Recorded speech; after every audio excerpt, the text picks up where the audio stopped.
लाओत्सेचा ताओबोध योगदास श्री जयगणेश जोशी यांचे प्रवचन. लेसे फेअर भाग 1. लाओत्से सांगतो की स्मृतीचा ऱ्हास झाल्याने लेसे फेअर तत्वानुसार अकर्मदशा प्राप्त होते. दररोज नवनवीन ज्ञान प्राप्त केले की स्मृतीत भर होत राहते. जेव्हा काही केले जाते तेव्हा हे ज्ञान तुम्हाला जे जसे आहे त्याचा तसाच्या तसा स्वीकार करू देत नाही.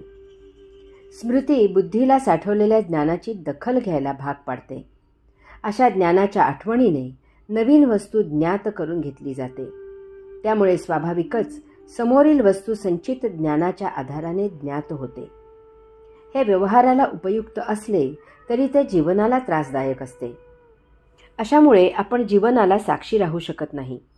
एखाद्या ठिकाणी आपल्या स्मृतीतील ज्ञानामुळे आपल्याला काही उणीवा जाणवतात आणि आपला काहीही संबंध नसताना आपण त्या व्यक्त करतो. आपण इतरांचा रोष ओढवून घेतो आणि त्यामुळे आपल्यालाही मानसिक त्रास सहन करावा लागतो. परंतु अनावश्यक वस्तू जतन न करण्याची जर आपण सवय करून घेतली तर असे प्रसंग उद्भवणारच नाहीत. आपली स्मृती रिकामी राहील. अत्यावश्यक तेथेच तिचा उपयोग केला जाईल. त्यामुळे अनावश्यक विचारांना लगाम बसेल. याचा फायदा असा होईल की स्मृतीमधून भौतिकाची गर्दी कमी झाली की त्याची जागा आध्यात्मिक विचार घेतील. असे विचार आपल्याला आपल्यात उपजतच असलेले आत्मज्ञान उदित व्हायला मदत करील. आपण लवकरच आत्मज्ञानाने भरून जाऊ आणि आपण आत्ममय होऊ. आपण स्वतःला जाणू. आपण सदा मुक्त असून आपणच परमात्मा आहोत हा साक्षात्कार होईल. येथे एक विलक्षण गोष्ट घडते. आता आपल्याला मत असत नाही. आता आपल्याला आवड नाही आणि निवडही नाही. आता ताओची मर्जी शिरोधार्य आहे. ताओ जे जसे देईल त्याचा सर्वस्वी स्वीकार आहे. केवळ तेवढ्याच उपभोगात परम समाधान आहे, परम आनंद आहे. त्यापेक्षा अस्वीकाराने कमी उपभोगणे किंवा लोभाने जास्त उपभोगणे म्हणजे दुःख आहे ही जाण येते. यालाच येथे लेसे फेअर तत्व असे म्हटले आहे. जे जसे आहे त्यात कृत्रिमपणे बदल नाही, आपल्या बुद्धीपणे बदल नाही, आपल्या उपभोगांप्रमाणे बदल नाही. वर्तन कसे स्वच्छ, निर्लेप, निर्भेळ आहे. नियती जे देईल, निसर्ग जे देईल त्याचा विनाअट स्वीकार आहे. वैज्ञानिक शास्त्रज्ञ जे आहे त्यापेक्षा काहीतरी निराळे शोधत आहेत. जे आहे त्यात त्यांना समाधान नाही. बाळूच्या एका नातलगांना अफलातून नगरीच्या टोकाला असलेल्या वेड्यांच्या इस्पितळात उपचारासाठी दाखल केले होते. बाळू त्यांना भेटायला गेला तर त्याला तेथे 2 इमारती एकसारख्या दिसल्या. त्यावर इस्पितळाच्या नावाची पाटी नव्हती. बाळूने तेथे असलेल्या एका गृहस्थाला विचारले की यात वेड्यांचे इस्पितळ कोणते? त्यावर तो गृहस्थ म्हणाला, दोन्हीही. एकात कधीतरी सुधारू शकतील असे वेडे आहेत आणि दुसऱ्यात कधीही सुधारणार नाहीत असे वेडे वैज्ञानिक संशोधन करणारे शास्त्रज्ञ आहेत. लेसे फेअर भाग 2. लाओत्से सांगतो की स्मृतीचा ऱ्हास झाल्याने लेसे फेअर तत्वानुसार अकर्मदशा प्राप्त होते. परमात्म्याने येथे सर्व काही यथातथ्य निर्माण केलेले आहे. सर्व काही छान चालले आहे. त्यात कोणीही बदल करायची गरज नाही. बदल केलात तर सर्वस्वाचा नाश अटळ आहे.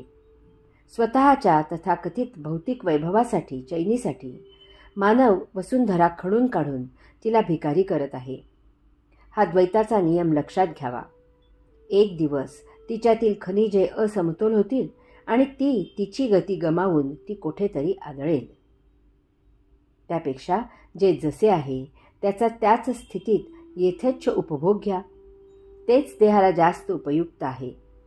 तेल तूप खा खायचे आणि मग वैद्याने सांगितले म्हणून कच्ची भाजी, कच्ची कडधान्ये खायची.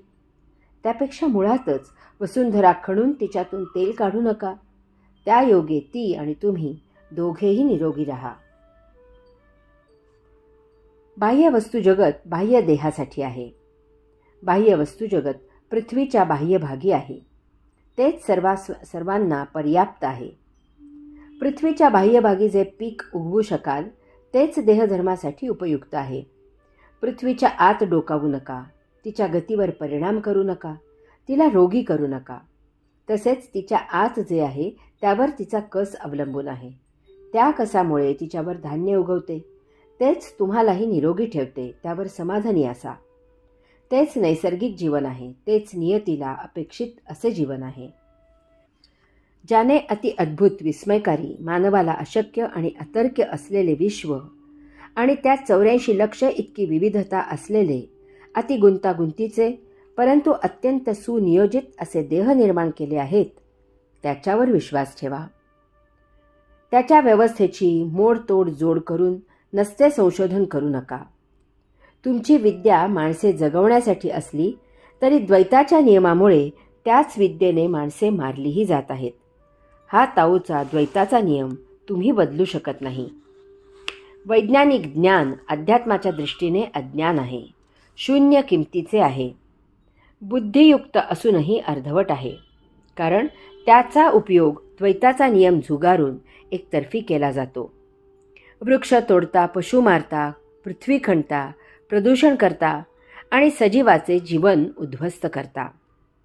विज्ञानात एकतर्फी उपभोगाचाच विचार केला जातो. दुष्परिणामाचा विचार भौतिक सौख्यापुढे केला जात नाही किंवा दुर्लक्षिला जातो.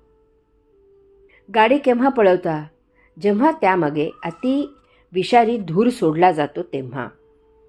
रासायनिक द्रव्य वापरता आणि संपूर्ण विश्व विषारी करता. हे काय ज्ञानाचे लक्षण आहे? हे सर्व महारोग, कॅन्सर, कुष्ठरोग इत्यादी राक्षसी आजाराला निमंत्रण देते. एक शोध लावता आणि 100 गोष्टींचा नाश व्हायला सुरुवात होते.